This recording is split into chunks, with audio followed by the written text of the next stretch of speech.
सुंदर पति त्यागी। गुणों से भरा हुआ पति, गुण मंदिर सुंदर पति त्यागी, भजहि नारी पर पुरुष अभागी।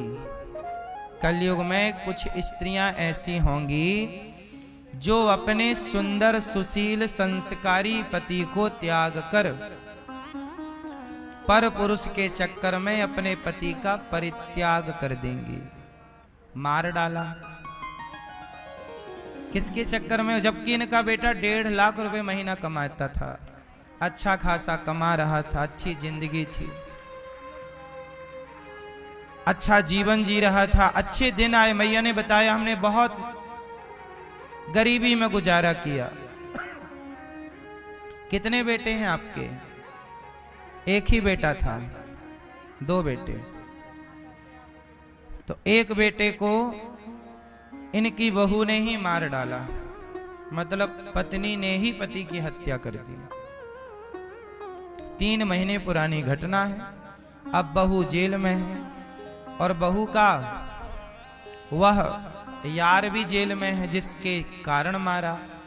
और उसका एक छोटा बच्चा है, मतलब मैया के बेटे का एक छोटा बेटा, वो मैया के साथ है, 6 साल का, 7 साल का छोटा बच्चा है, 6-7 साल का।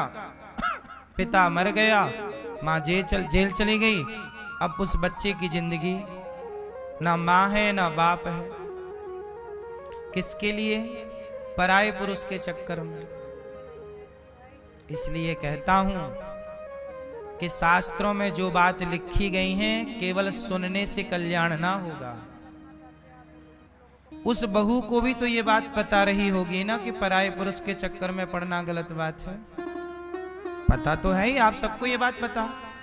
जब कोई भी स्त्री कोई भी पुरुष गलत करता है उसे पता होता है कि चोर को पता होता है कि मैं चोरी कर रहा हूं पर गलत है।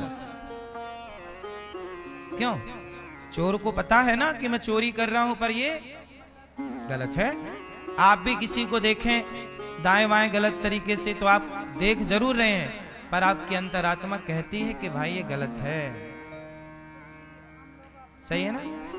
आपके भीतर जो ईश्वर बैठा है वो तो पग पग में आपका हाथ पकड़ के कहता है कि ये गलत है, ये गलत है, लेकिन आप उस अंतरात्मा की आवाज को सुनते ही नहीं और मनमाना आचरण कर लेते हैं। इसलिए कहता हूं जितने प्यार से आप लोग कथा सुनते हो उतनी ही जिम्मेदारी से कथा में कही गई बातों को जीवन में उतारा करिए। पराई स्त्री पराई पुरुष की ओर सपने में भी नहीं देखना चाहिए,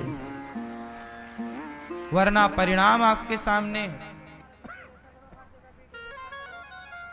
किसी का बेटा चला गया, किसी की माँ चली गई, किसी का बाप चला गया। अब ये मैया का बेटा चला गया और ये मैया के पास जो बेटा है छोटा सा, उसका बाप भी चला गया, उसकी माँ भी चली गई। गलती किसकी है? सजा किसी? इस मैया की क्या गलती है? इस मैया ने तो अच्छी बहू लाई, अच्छे से उसको रखा।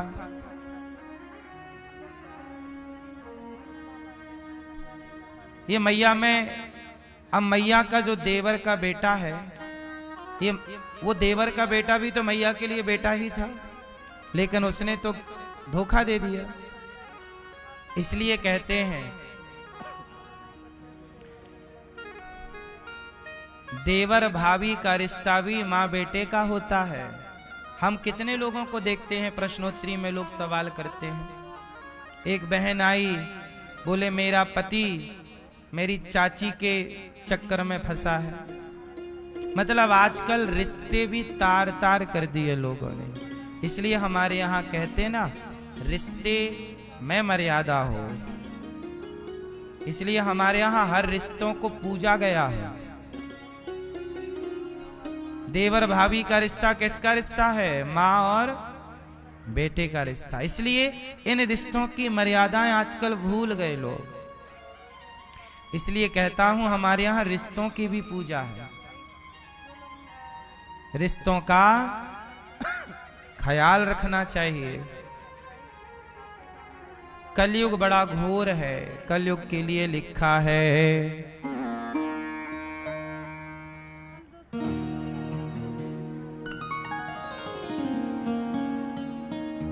नारी विवश नर सकल गुसाई।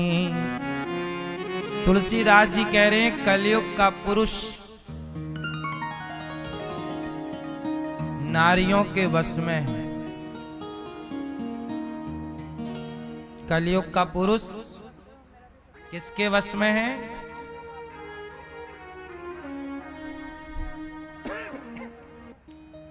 और गुण मंदिर सुंदर पति त्यागी। अपने कलयुग में कुछ स्त्रियां ऐसी होंगी, कुछ स्त्रियां ऐसी होंगी जो अपने सुंदर सुशील संस्कारी पति को त्याग कर छोड़कर पराए गलत पुरुष के संग रहेंगी। कलयुग है। कलयुग तो आज उल्टी गंगा बहा रहा है। माता पिता को बेटा ठोकर लगा रहा है। कलयुग है। उल्टे काम भी हैं, पर कलयुग में कुछ स्त्रियां ऐसी भी हैं जो हमारे देश को, अभी क्रिकेट हुआ ना, हमारी बहनों ने जीत लिया। क्या हुआ? अभी हमारे भारत में कौन से देश से था क्रिकेट? ऑस्ट्रेलिया। ऑस्ट्रेलिया की महिला टीम को हराकर भारत की महिला टीम विश्व विजेता हो गई। बहुत अच्छा खेला और नारियों ने भारत का नाम रोशन किया, महिला क्रिकेट टीम ने।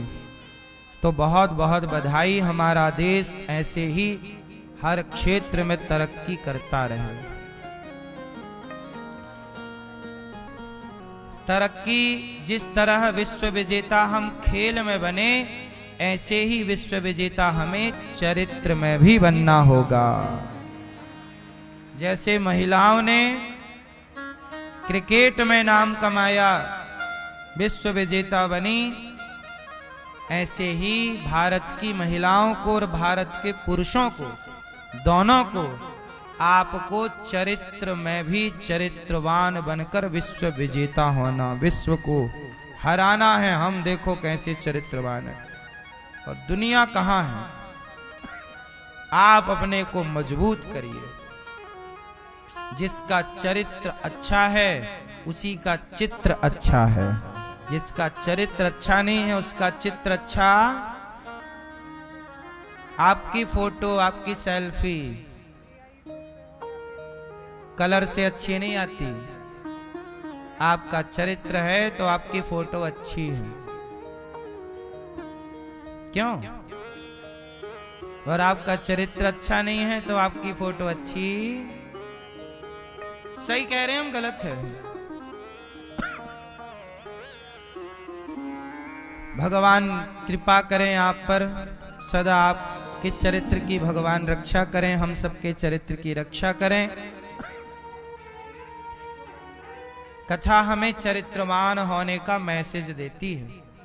श्रीमती हमारे परीक्षित बनकर के मैया हैं, और देखो आपके और हमारे द्वारा यदि कुछ अच्छा हो जाए इस राष्ट्र के लिए, देखो एक व्यक्ति कुछ नहीं कर सकता, लेकिन हम सब मिल जाएं तो हम सब मिल के बहुत कुछ कर सकते हैं। 11 महिलाएं मिल गईं तो 11 महिलाओं ने मिल करके ऑस्ट्रेलिया को हरा करके और विश्व विजेता हो गई कि नहीं?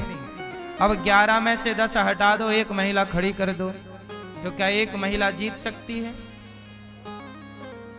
भाई क्रिकेट हुआ तो 11 की जरूरत थी कि नहीं? बोलो हाँ। क्यों? टीम में 11 लोग होते हैं। क्रिकेट टीम में 11 लोगों की टीम है, तो 11 ने मिलकर के भारत को जिताया है। ऐसे ही हम सब मिल जाएं तो हम सब सनातन को जिता देंगे। किसकी जीत होगी? सनातन की।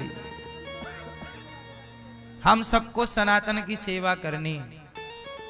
इसलिए कहता हूं कि हम सब संगठित होकर सनातन की सेवा करें। अभी दिल्ली से वृंदावन की ओर पूज्य बागेश्वर धाम सरकार की ओर से यात्रा आ रही है 7 तारीख से। तो उस यात्रा में जितने भी भक्त सम्मिलित होंगे सबका भोजन गौरी गोपाल रसोई की ओर से होना है। कम से कम 20-25 लाख लोगों का भोजन होगा। सबका भोजन, यात्रा में जितने लोग सम्मिलित होंगे सबका भोजन दोनों टाइम का गौरी गोपाल भगवान की ओर से। देखो ये सेवा है। गौरी गोपाल जी की रसोई केवल वृंदावन नहीं, भारत के कोने कोने में जहां जरूरत होगी वहां जाके ये दास अनिरुद्ध समाज की, राष्ट्र की सेवा करेगा।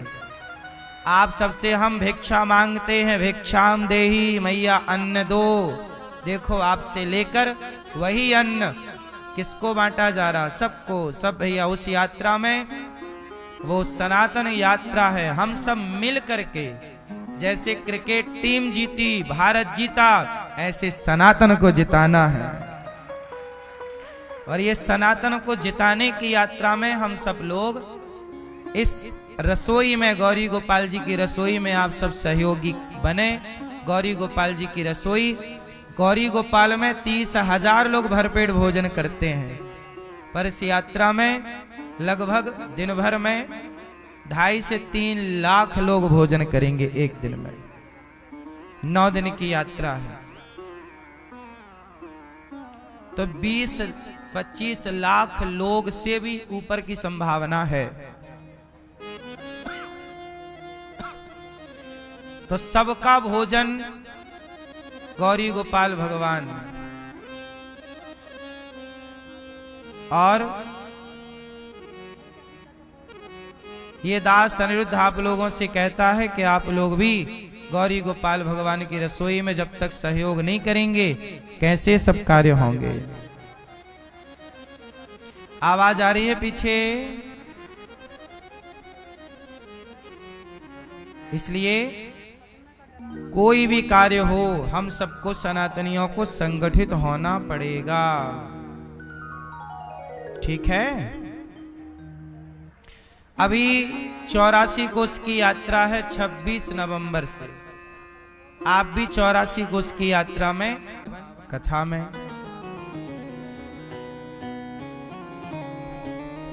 धर्मः प्रोज्जित कई तवोत्र परमो निर्मत्सराणां सता वेद्यम वास्तवमत्र वस्तु शिविदम् तापत्रयोन्मूलनम्।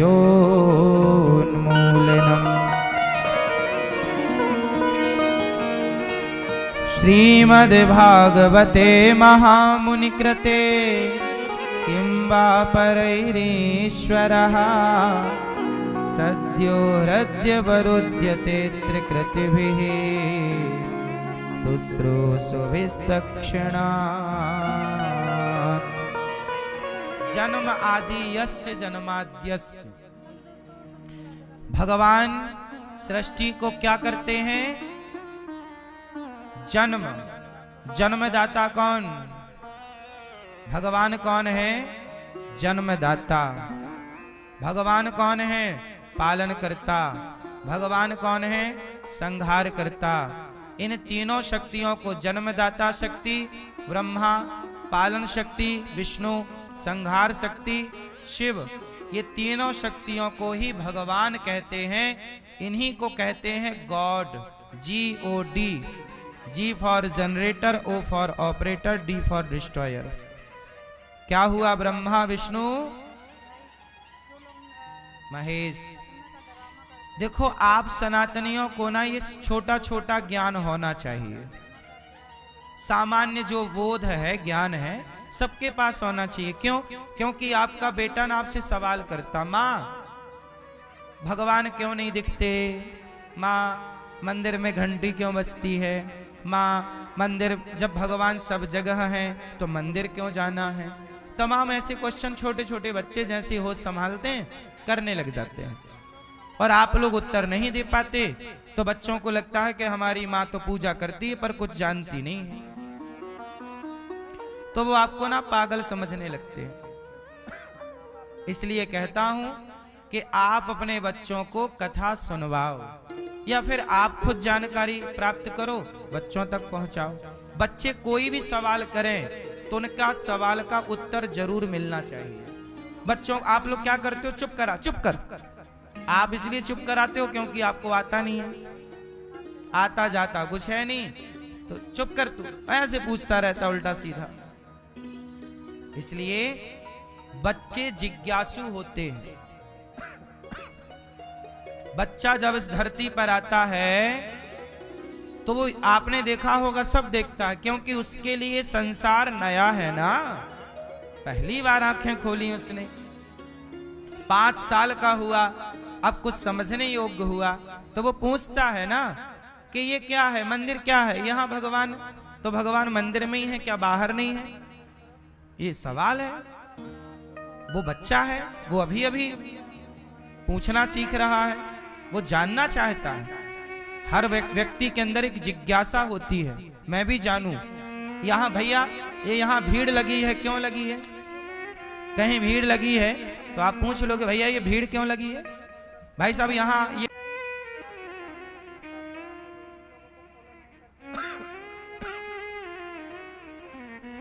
तमाम तरह का सवाल पूछते हो आप। ऐसे ही बच्चे सवाल करते हैं, मंदिर क्यों जाना, व्रत क्यों रखना, माला क्यों जपना। उन्हीं प्रश्नों में एक सवाल है बहुत महत्वपूर्ण, भगवान का स्वरूप कैसा है? भगवान साकार है कि निराकार? भगवान सगुण है कि निर्गुण? चलो बताओ, भगवान कैसे हैं, सगुण कि निर्गुण? दोनों हैं, साकार भी बन जाते हैं वो, कभी निराकार भी। मंदिर क्यों जाते हैं भगवान के अपन लोग? भगवान तो सब जगह है। जब भगवान सब जगह है तो मंदिर जाने की क्या जरूरत है? सवाल है, आप बताओ मैया, जब भगवान सब जगह है तो मंदिर क्यों जाएं? आप बताओ। नहीं, आप बताओ मैया। जब भगवान सब जगह है तो मंदिर क्यों जाएं? ऐसा सवाल है दुनिया में, पूछते हैं लोग, क्यों जाएं मंदिर? सुनो, भगवान सब जगह हैं, मंदिर क्यों जाना है? मंदिर इसलिए जाते हैं, देखो जब गर्मी होती है ना, और गर्मी में आपको विश्राम करना हो, आराम करना हो, और कहीं बढ़िया पीपल की, नीम की, आम के पेड़ की छांव है, और चारों तरफ धूप है, और कहीं छांव है, तो आप आराम कहाँ करोगे, धूप में ही कि छांव में? क्यों? हवा तो सब जगह है, धूप में भी हवा चलती है और छांव में भी हवा चलती है, लेकिन शांति धूप में है कि छांव में? गर्मी के टाइम, सर्दी के टाइम तो शांति धूप में है, गर्मी के टाइम शांति कहां है? पेड़ की, पीपल की, नीम की छांव में। हवा सब जगह है, पर छांव की हवा आनंद देती है, शांति देती है, वो शीतल है, ठंडी। ऐसे ही हवा सब जगह है, पर गर्मी लगती है तो लोग छांव की तरफ भागते हैं। ऐसे भगवान सब जगह है, पर जब भगवान की याद आती है तो लोग मंदिर की तरफ भागते हैं। भगवान तो सब जगह है, सब जगह का परमात्मा। देखो हवा सब जगह है, लेकिन आपकी गाड़ी का टायर पंचर हो जाएगा तो हवा तो सब जगह है। आपकी गाड़ी में हवा कम है तो आप बोलते हो ना भैया हवा कहाँ मिलेगी, तो हवा कहाँ मिलेगी भाई साहब, हवा तो सब जगह है। तेरे मुंह से हवा निकल रही है, तेरी नाक से हवा निकल रही है, हवा ही हवा है। लेकिन ये हवा से गाड़ी के ट्यूब में हवा नहीं जा सकती, हवा गाड़ी के ट्यूब में एक विशेष मशीन है, पाइप के द्वारा वो आपके कनेक्ट होगी ट्यूब से, फिर जाएगी। बोलो हाँ, हवा सब जगह है, पर सब जगह की हवा ट्यूब के अंदर नहीं जा सकती, एक विशेष स्थान है उसके लिए। उसी तरह भगवान सब जगह हैं, पर उसी सब जगह वाले भगवान को पुकारना है तो उसके लिए एक स्थान नियुक्त है कि यहाँ बैठे हैं वो परमात्मा, विशेष रूप से यहाँ बैठकर उसे पुकार लो। कनेक्टिविटी यहाँ आसान है क्योंकि उस परमात्मा का स्वरूप यहाँ स्थापित है, इसलिए भगवान की एक छवि बनाई जाती है, आकृति। बोलो हाँ, राम की, कृष्ण की, जिसकी, नारायण की, दुर्गा की, गणेश जी की, जिसका जहां मन है। अच्छा, हमारे सनातन में कितनी अच्छी बात है कि किसी का मन गणेश जी में लगा है तो भैया तू गणेश जी की पूजा कर, किसी का मन दुर्गा में लगा है तो दुर्गा की पूजा कर, शिव जी में लगा शिव की पूजा कर। हमारे यहाँ ये नहीं कि नहीं, मुसलमानों के यहाँ क्या है, एक अल्लाह के सिवा कहीं और सिर ना झुकाओ। मुसलमान क्या बोलते हैं कि एक अल्लाह के सिवा कहीं सर ना झुके, अल्लाह के सिवा कोई भी इबादत के योग्य नहीं है, ऐसा मुसलमान कहते हैं। हमारे यहाँ कहते हैं कि भाई तेरा अल्लाह केवल एक जगह है, उस एक जगह सिर झुकता है। हमारा भगवान कण कण में उसकी व्यापकता है, किसी रूप में उसे देख सकता है भाई, क्योंकि हमारा परमात्मा सब कुछ समझने में, बनने, हमारा भगवान सब कुछ बन सकता है। जैसे मुसलमानों के यहाँ क्या है कि उनके यहाँ अल्लाह कभी नहीं आते, उनके यहाँ अल्लाह के फरिश्ते आते हैं, है ना। कौन आता है? अल्लाह के मोहम्मद साहब कौन है? अल्लाह के भेजे गए फरिश्ते हैं। उनके यहाँ अल्लाह कभी नहीं आते, अल्लाह के फरिश्ते आते रहते हैं। हमारे यहाँ डायरेक्ट भगवान ही आते हैं। तो एक बार पूछ लिया किसी मुसलमान ने कि तुम्हारे भगवान के पास क्या कोई विशेष व्यक्ति नहीं है जो भेज सके वो? हमने कहा हमारे यहाँ भगवान, देखो किसी की शादी है तो आपने अपने नौकर के हाथ कार्ड भिजवा दिया, लिफाफा, भाई सब चुकाया हो। दूर की शादी ब्याह है ना तो नौकर के हाथ आप कार्ड भिजवा दे, भैया तुम जा रहे हो हमारा भी कार्ड ले जाना, 100 रुपया दे देना, हमारी ओर से लिखवा देना। लेकिन कोई विशेष होगा तो आप किसी नौकर को नहीं भेजोगे, आप बोलो स्वयं जाओगे। बोलो हाँ। उसी तरह जब भक्तों पर संकट पड़ता है तो भगवान किसी और को नहीं भेजते, स्वयं भगवान अपने भक्तों के लिए नृसिंह बनकर के। अब प्रहलाद पर संकट है तो किसको भेजते कि जाओ मेरे प्रहलाद को बचाओ? हमारे यहाँ तो प्रहलाद का बाप ही इतना खतरनाक है कि उसने ब्रह्मा जी को प्रकट करके वरदान मांग लिया, ना दिन को मरू ना रात को। तो वहां भगवान किसको भेजते? बोलो हाँ, भगवान को ही जाना पड़ा, ना दिन को मरू ना रात को, शाम को। ब्रह्मा के बनाए किसी व्यक्ति से नहीं मरू, तो ब्रह्मा जी को भगवान बनाते हैं तो भगवान को ही आना पड़ा। मनु शत्रुपा ने तपस्या की और कहा हे प्रभु हमें आपके जैसा बेटा चाहिए। भगवान बोले, अच्छा ये बताओ भगवान के जैसा कौन है? उत्तर, मेरी मां, भगवान के जैसा कौन है? बोलो। भगवान के जैसा कोई है ही नहीं, है? जब है ही नहीं तो भेजें किसे?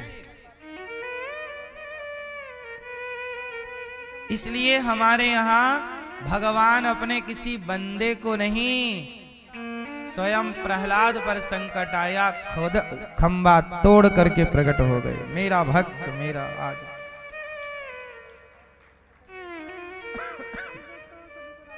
इसका मतलब ये हुआ कि हमारे भगवान हम लोगों से बहुत प्रेम करते हैं, जो स्वयं आते हैं।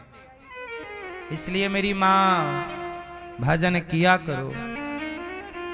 भगवान सब जगह हैं, पर मंदिर एक विग्रह है, एक स्थान है। मनुष्य का धर्म। अच्छा बताओ, धर्म कितने होते हैं? मुस्लिम धर्म है या नहीं? हिंदू धर्म है या नहीं? बोलो, हिंदू धर्म है या नहीं?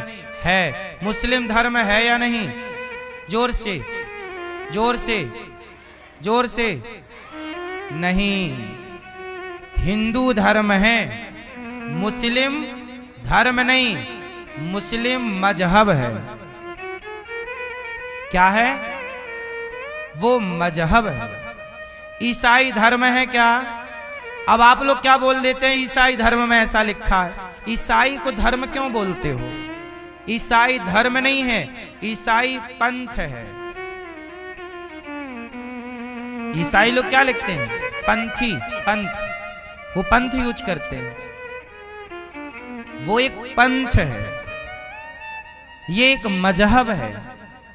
धर्म धर्म हो सकता है, और दुनिया में धर्म होता तो वो अपने त्योहारों में इतना खून खराबा क्यों करते? पशुओं का खून बहाते। धर्म, अब देखो ना,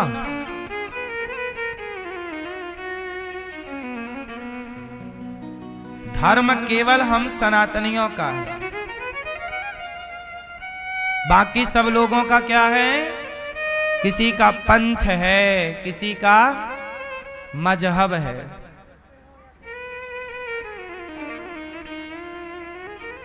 इसलिए मैं आपसे कहता हूं,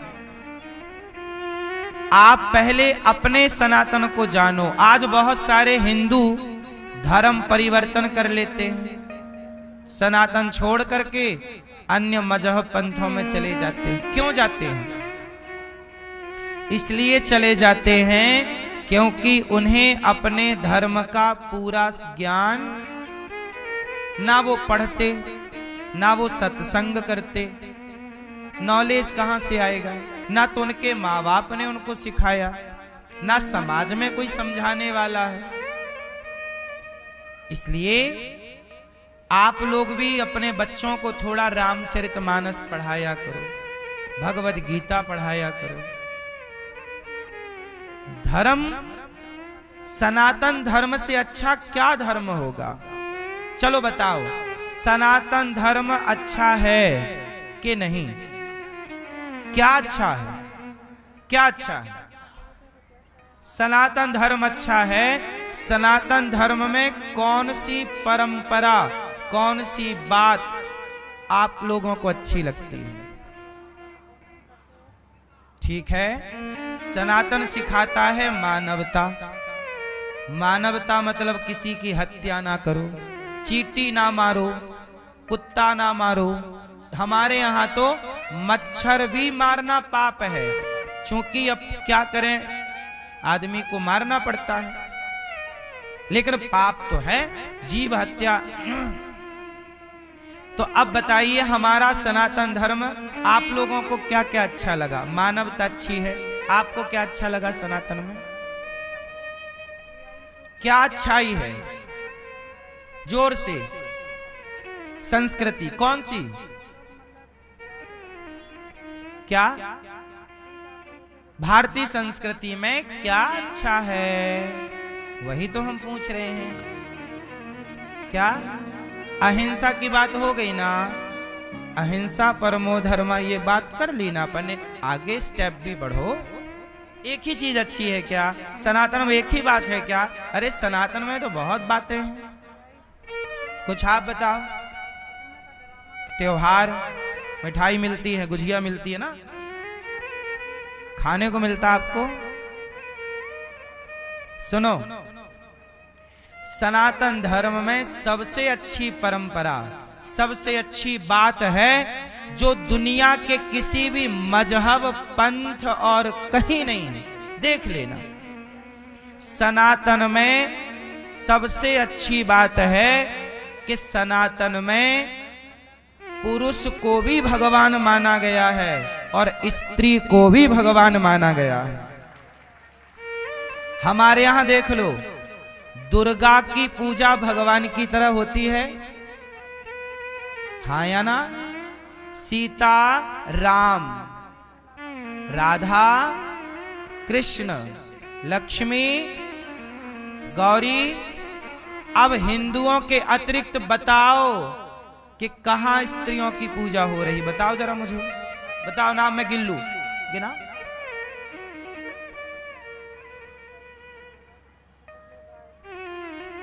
नारियों का सम्मान, देवी जन्म लेते ही हम लोग कन्या भोजन में बुलाकर पांव पूजने लगते हैं कन्याओं के। नारी का जितना सम्मान सनातन में है, इतना सम्मान धरती के किसी मजहब पंथ में होए तो मुझे बताइएगा।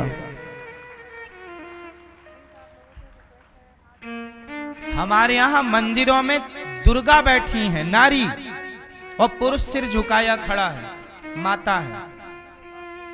बोलो हाँ।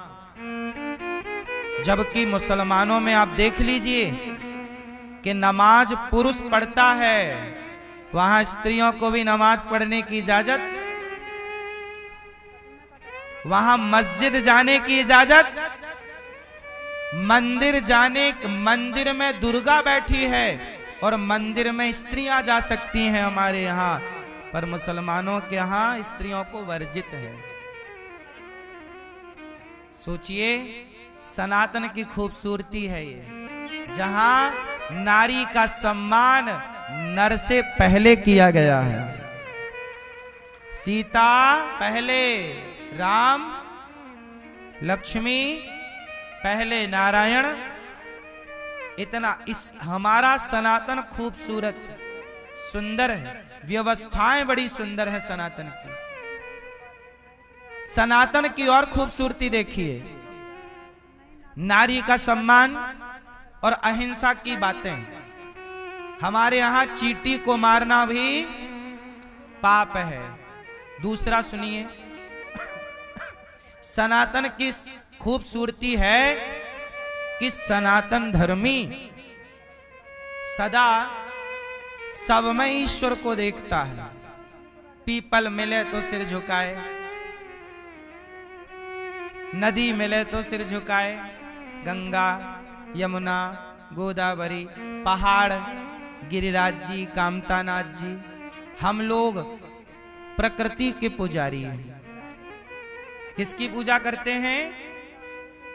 पीपल की पूजा।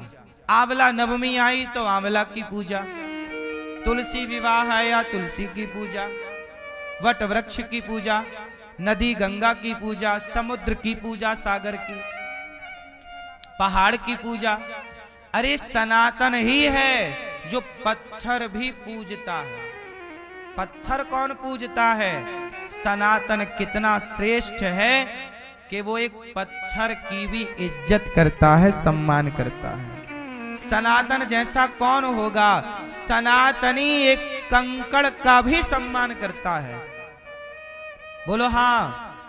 इससे ये सिद्ध हो गया कि जो एक पत्थर का भी आदर करता हो, वो सनातनी इंसानों का कितना आदर करने वाला होगा। अब हमने अपनी परंपराएं भुला दी ना, पढ़े लिखे नहीं तो सब कुछ। आज के बच्चों को पता ही नहीं कि सनातन की खूबसूरती क्या है, सनातन क्यों श्रेष्ठ है। आज भी दुनिया के लोग, तमाम ईसाई, कितने कितने लोग अपना वो सब छोड़ छाड़ के सनातनी बन के रहते हैं। भैया ये सबसे उत्तम है। वृंदावन में आपने देखा होगा कितने अंग्रेज होंगे मिले आपको। अंग्रेजों की महिलाएं गोरी गोरी तिलक लगाई हैं।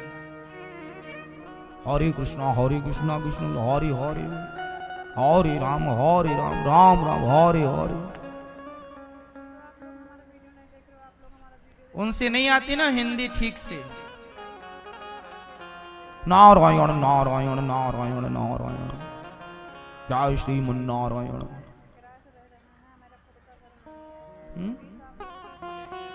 वो अंग्रेज हैं, उनको हिंदी नहीं आती, इंग्लिश देश के लोग हैं, लेकिन वो यहाँ आकर ना साड़ियां पहनने लग गई स्त्रियां, तिलक लगाने लग गई स्त्रियां, तुलसी की माला पहनने लग गई स्त्रियां, तुलसी की पूजा कर रही हैं, भगवान का ध्यान कर रही हैं। उनके बच्चे धोती कुर्ता पहन रहे हैं। हाँ, वो तुम्हारे बच्चे जीन्स टी शर्ट पहन के जा रहे हैं। वो मैयाएं, वो महिलाएं तुलसी पहन रही हैं, और आपको तुलसी पहनने में पता नहीं क्या दिक्कत है। वो कह रही हैं हरे कृष्णा हरे राम, और आप क्या कहते हो? Hi hello. वो पहन रही हैं साड़ी, और यहां की पहन रही हैं हाफ। दुनिया भारत की संस्कृति अपनाना चाहती है, और भारत के लोग अंग्रेज बनना चाहते हैं। अंग्रेज ना बनो साहब, सनातनी बनो।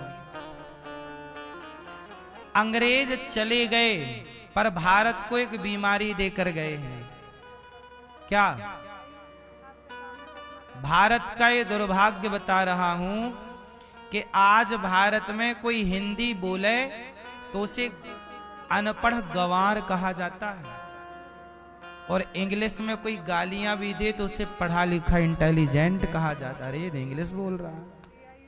इस देश में इंग्लिश बोलने वाले का सम्मान है, पर हिंदी बोलने वाले का सम्मान नहीं है।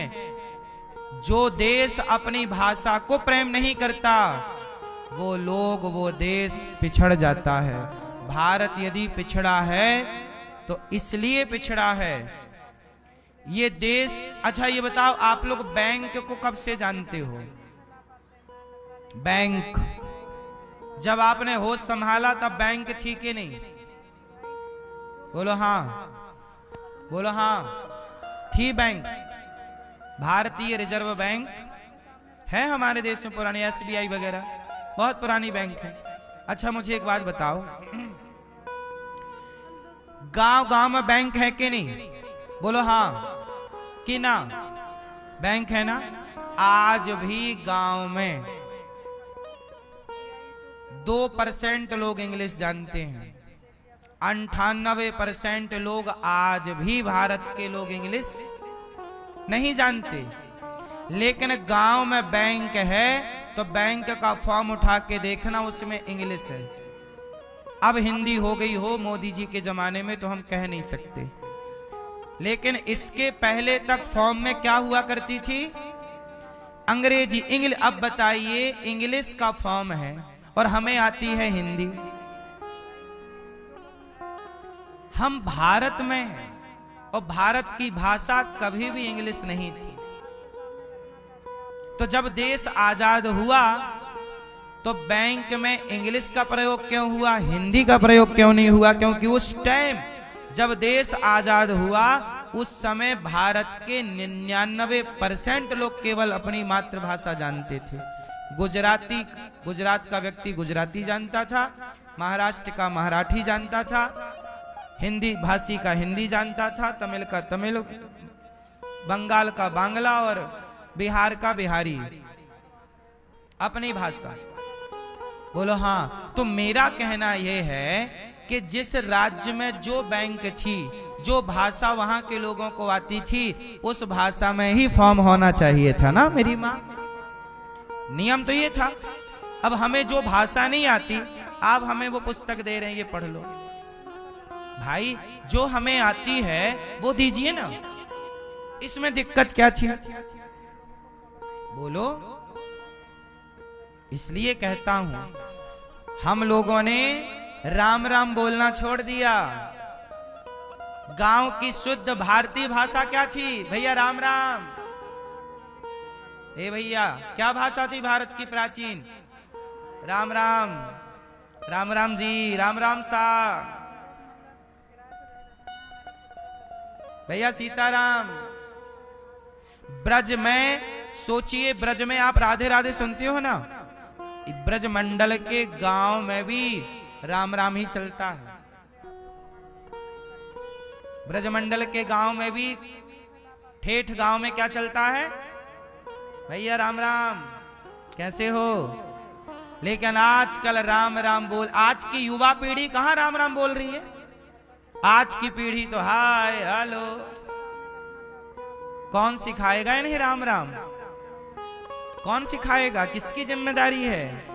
आप अपनी परंपराएं ना सिखा पाए अपने बच्चों को, अपने संस्कार ना सिखा पाए, तो सवाल आप पर है कि आपने सिखाया क्या अपने बच्चों को? क्या सिखाया? केवल पेट भरना सिखाया, तो पेट तो सुअर भी भर रहा है, गधा भी भर रहा है, कुत्ता भी भर रहा है।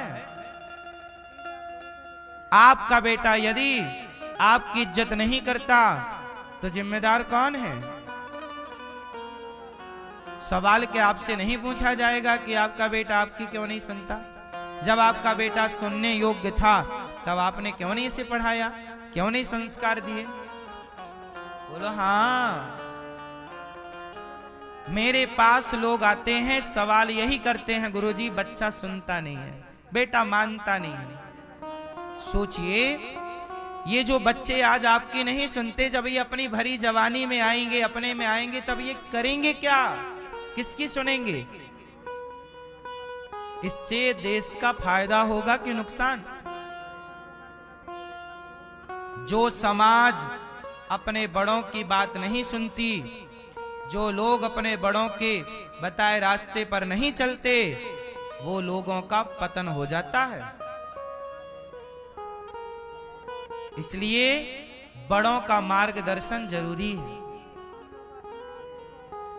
मैंने दुनिया देखी है, मुझे पढ़ना भले ना आए, वो मुझे बहुत सारी भाषाओं का ज्ञान भले ना हो, पर दुनिया का अनुभव मैंने पढ़ा है, दुनिया को मैंने देखा है। जो मैं बता सकता हूं आपको, वो आप कितना भी पढ़ लो, आप पढ़ के भी नहीं पढ़ सकते, समझ सकते। मेरा बड़े बुजुर्गों का जो अनुभव है ना साहब, वो आपकी पढ़ाई से कई गुना बड़ा है। बताओ, अनुभव बड़ा होता है कि डिग्री बड़ी होती है? क्या बड़ा है? इसलिए आपके पास डिग्री भी हो और बड़ों का अनुभव भी हो तो नुकसान क्या है? और बड़ों का अनुभव तब होगा जब बड़ों का सत्संग करोगे, बड़ों की इज्जत करोगे। मैं अपने बचपन काल में, मैं अपने बराबर के लड़कों के साथ नहीं बैठा करता था, मैं हमेशा गांव के बूढ़ों के साथ, ये मेरी बचपन में पता नहीं क्या ईश्वर की मर्जी थी। मेरे दोस्त ना बूढ़े बूढ़े थे। जब मैं 14 साल का था, तब मेरे 15 साल का था, जब मैं 17 साल का था, तब मैं गांव के बूढ़ों के साथ बैठा करता था, अपनी उम्र के लड़कों के साथ नहीं बैठता। मुझे लगता कि मेरी उम्र के लड़के के साथ यदि मैं बैठूंगा तो बातें क्या होंगी? भाई उम्र की बातें क्या होती हैं? आज लड़के किसके साथ बैठते हैं? लड़कों के साथ। तो लड़के लोग बैठ के क्या बात करते हैं मैं बताता हूं आपको। लड़के लोग बोलते हैं, यार सुनो, उसके पास ना बहुत बढ़िया वाली गाड़ी है, 50 लाख की, उसने ले ली गाड़ी, यार उसके फीचर क्या है। लड़के लोग ना गाड़ियों की बात करते हैं 1-1 घंटे, यार इस गाड़ी में ये फीचर है, ये गाड़ी में ये फंक्शन है, ये गाड़ी में गाड़ी, और है नहीं बाप के पास, और इसकी भी औकात नहीं है खरीदने की, वो बात कर रहा गाड़ियों की। भाई क्यों टाइम वेस्ट कर रहा? जो तेरे बस का नहीं है छोड़ उसे, क्यों सर मार रहा है? तू पहले जो बात गाड़ी की कर रहा है, पहले अपने को काबिल बनाने की बात करना, कि मैं कैसे काबिल बनूं, मैं कैसे योग्य बनूं। तो आज लड़कों के साथ बैठो तो वो शराब की बात करते हैं, कौन सी महंगी है, कौन सी अच्छी है, कौन सा क्लब बढ़िया वाला खुला, चलो वहां चलते हैं। लड़के लड़के क्या बात, क्लब कौन सा, अरे वो महंगा वाला, चलो वहां चलते हैं। लड़के लोग क्या बात कर सकते हैं, क्लब की, सिगरेट की, छोरी की, गाड़ी की। लेकिन जो बड़े लोग हैं, उम्र दराज लोग, उम्र में बड़े अनुभवी, वो बात करते हैं बिल्कुल मक्खन सार। तो मैंने बुजुर्गों का साथ किया तो मुझे बुजुर्गों वाली अक्कल आने लग गई। लड़कों का साथ करता तो लड़कों वाली अक्कल आती। इसलिए याद रखिएगा, संगति हमेशा श्रेष्ठ जनों की कीजिएगा। कैकई श्रेष्ठ है कि मंथरा श्रेष्ठ है? जोर से, जोर से, कौन श्रेष्ठ है, कैकई के मंथरा? जोर से, जोर से, जोर से। कैकई श्रेष्ठ है, क्योंकि कैकई महारानी है और मंथरा दासी है।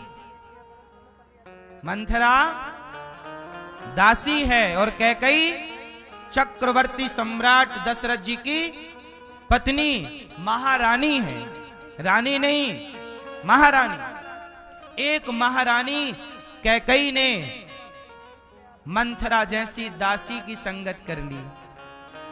सलाह लो तो अपने से श्रेष्ठ जनों की। कैकई को सलाह लेनी थी तो वशिष्ठ जी से सलाह लेते। वशिष्ठ जी की पत्नी माता अरुंधति जी से सलाह लेती। श्रेष्ठ जनों से सलाह किससे ले ली? दासी, झाड़ू पोंछा वाली दासी से। इसलिए मेरी मां, सलाहकार आपका जितना बढ़िया होगा। आजकल लड़के बिगड़ क्यों रहे हैं? क्योंकि लड़कों को जवानी में सलाह गलत मिल जा रही है। लड़कों की, दोस्तों की। शराबी ने सलाह दे दी, यार क्या होता है, मार ले एक पैक, मारने लग गया। शराबी की सलाह मिल गई। कोई अब जैसे तुम्हारे स्कूल कॉलेज में कोई गलत लड़की है, माना कि एक, और वो गलत लड़की तुम्हारी लड़की की हो गई सहेली, तो वो तुम्हारी लड़की को भी खींच तान के ले जाएगी। चल मेरा एक बॉयफ्रेंड है, यार क्या होता है देख, सबके तो है, तू भी बना ले एक। तो ले भैया, उसको पहना दिया अपना सेकंड हैंड वाला बॉयफ्रेंड, ले इसको तू रख। तो कुल मिलाकर के आप गलत संगति में गए तो आप गलत होंगे। बोलो हाँ। इसलिए आपको पहला डिसीजन जिंदगी का ये लेना है कि आपकी संगति सही हो। दुर्योधन की संगति गलत है, शकुनी से सलाह ले रहा है। शकुनी कौन है? 2 कौड़ी का व्यक्ति।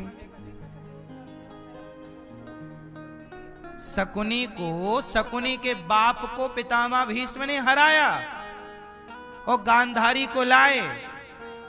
गांधारी तैयार थी धृतराष्ट्र से विवाह करने को, पर जो गांधारी के पिता थे और गांधारी का जो भाई शकुनी है, ये लोग तैयार नहीं थे। बोले हमारी बहन अंधे से ब्याह नहीं करेगी। भीष्म पितामह बोले काहे नहीं करेगी, जब ये तैयार है तो करना पड़ेगा। उठा के ले आए। फिर इन लोगों ने तिगड़म खेला तो भीष्म पितामह ने उठा के सबको जेल में डाल दिया, कैद खाना में। किसको? शकुनी के सारे भाइयों को और शकुनी के बाप को। चल। फिर क्या हुआ? और इनको खाने को ना एक सीमित भोजन मिलता था। तो शकुनी का बाप बोला कि ऐसा करो कि इतने भोजन से हम सबका पेट नहीं भरेगा, तो सबसे छोटा शकुनी तू जिंदा रह जा, हम लोग सब भूख से मर जाते हैं, लेकिन तू ये याद रखना कि इनका सर्वनाश करना है। सर्वनाश करने की प्लानिंग, सर्वनाश करने की प्लानिंग से ही शकुनी आए थे। शकुनी कहाँ के थे? गांधार नरेश, जिसे कांधार कहते हैं। आज भी अफगानिस्तान उसका नाम है। क्या है? अफगान।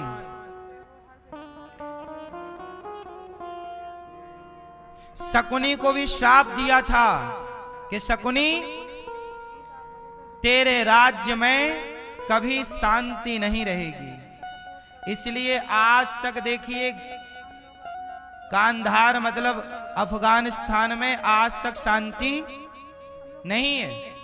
आप देख लीजिए वहां क्या स्थितियां हैं, वहां की हिस्ट्री पढ़ लीजिएगा।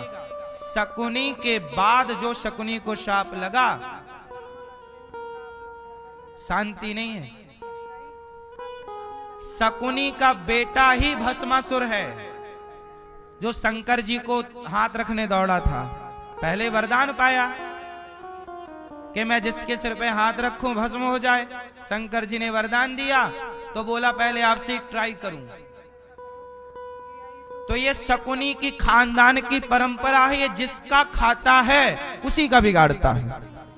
शंकर जी से वरदान पाया, शंकर जी का, ये वहां की हिस्ट्री है कि जिसका खाएंगे उसी का बिगाड़ेंगे। ये वहां का ब्लड ऐसा है। इसलिए मेरी मां शकुनी तो कसम खा के आए कि मैं इस वंश का नाश करूंगा, और दुर्योधन ये बात समझ नहीं पाया, धृतराष्ट्र समझ नहीं पाए, भीष्म पितामह समझ नहीं पाए, और उसको घर में घुसने दे दिया। और जब घर में घुसाया तो लो भैया सलाहकार बन गए।